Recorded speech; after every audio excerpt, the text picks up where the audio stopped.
Our next concept is harmonics. Now what are harmonics? Before going to the harmonics, we need to know what is Fourier series.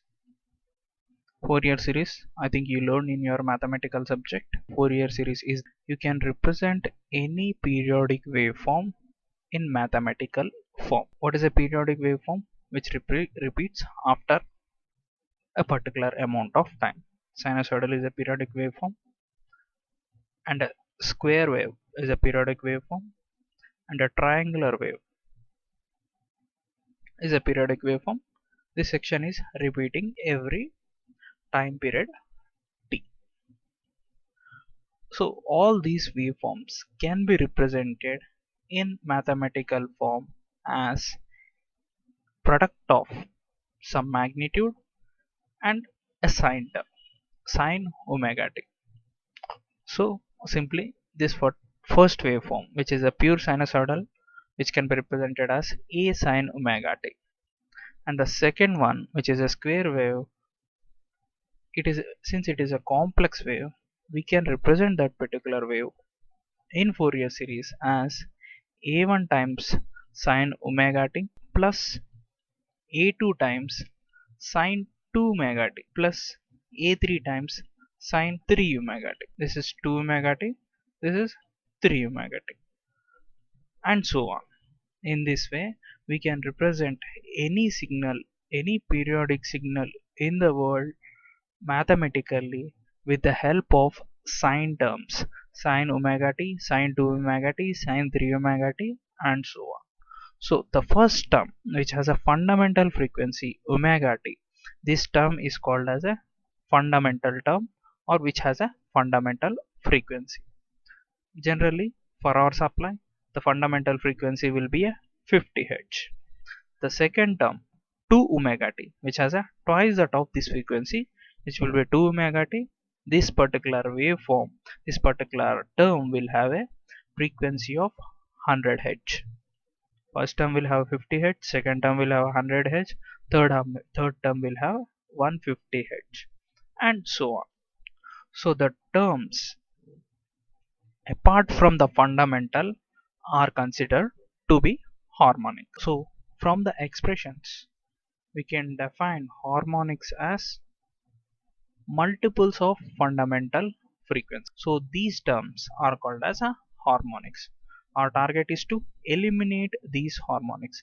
Generally, the components or devices which produces harmonics are nonlinear nodes. Nonlinear nodes are nothing but rectifiers. We discuss half wave rectifier, full wave rectifier. These comes under nonlinear loads. The circuits which uses rectifiers are simply PCs, mobile chargers, TVs, etc. Every portable device and electronic device comes under nonlinear loads. And also lightning discharge is a nonlinear load. The definition of harmonics is voltage or current multiple of fundamental frequency are called as harmonics. This fundamental frequency is the signal we want, so it is not treated as a harmonic, it is a signal we want.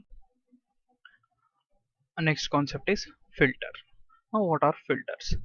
In a full wave rectifier, we got a pulsating DC supply. Is this a real DC supply? No, it is not a real DC supply. What is the problem with this type of a DC supply is that if you supply this type of signal to a DC load, the performance of that particular load will degrade. We have to convert this pulsating DC signal to a pure DC signal. So the device which converts pulsating DC signal to a pure DC signal is called as a filter. It will not convert into pure, it will try to convert it into pure DC signal. So filters are again classified into four types, which is an inductive filter, capacitive filter, L section filter, pi section filter. L section filter is also called as LC filter. Pi section filter is called as CLC filter. A capacitor, after a capacitor an inductor, after an inductor a capacitor is connected progressively in pi section filter. Inductive filter. Generally filters are placed after the rectifier circuit.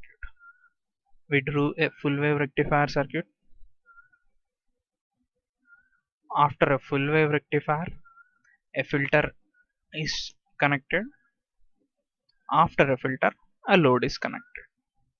If you draw a block diagram, this will be the rectifier circuit, and after that rectifier a filter is connected.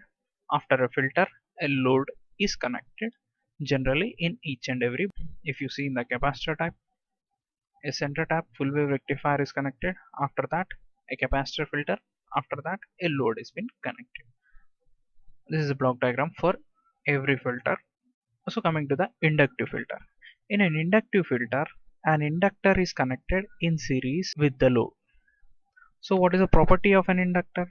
The property of inductor is to oppose the change in current. So if you plot the voltage of a full wave rectifier, it will be in this particular way.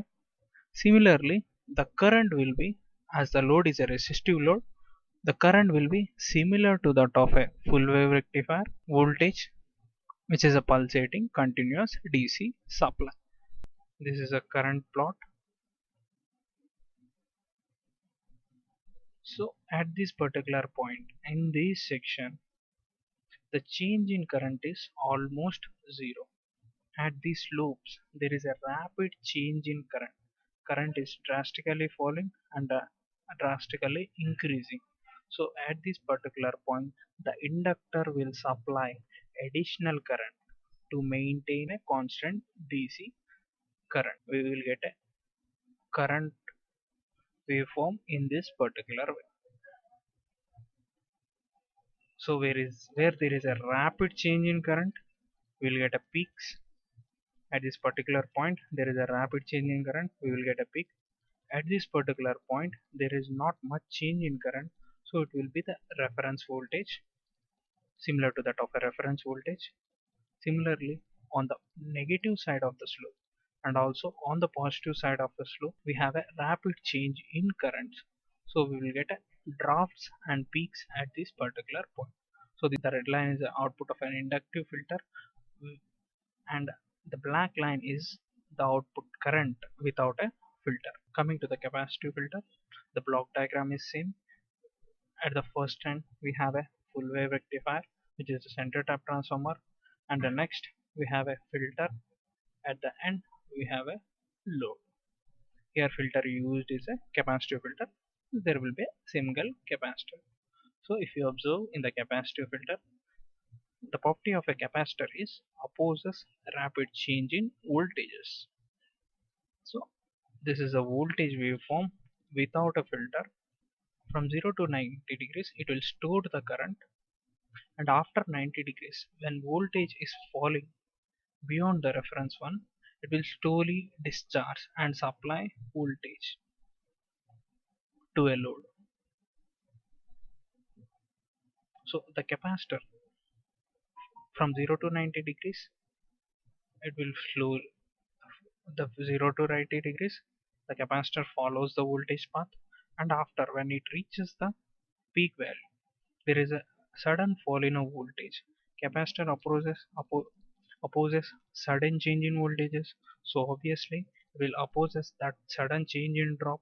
So at this particular, in the next 90 to 180 degrees, the capacitor will discharge slowly. Similarly when reaches when the similarly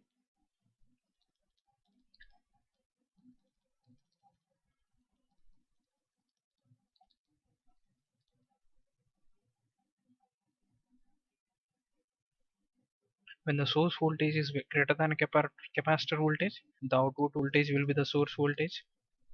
And when it reaches a peak, after a peak, so at this particular point the capacitor will discharge, and again it follows the source voltage, and again it discharges. So the output voltage waveform will be a red line with a filter, and the output voltage waveform without a filter is a black line. So in conclusion, inductive filter opposes rapid change in current, whereas a capacitive filter opposes rapid change in voltages. So with the help of these inductive and capacitive properties, we are going to reduce the ripples in the output of a half wave rectifier or a full wave rectifier. And the next type is L section filter or LC filter. On the first half we have a full wave rectifier circuit with a center tap transformer type. Next to that one we have a L section filter. L section filter consists of an inductor and a capacitor. After that we have a load. Here we used a combination of inductor and capacitor.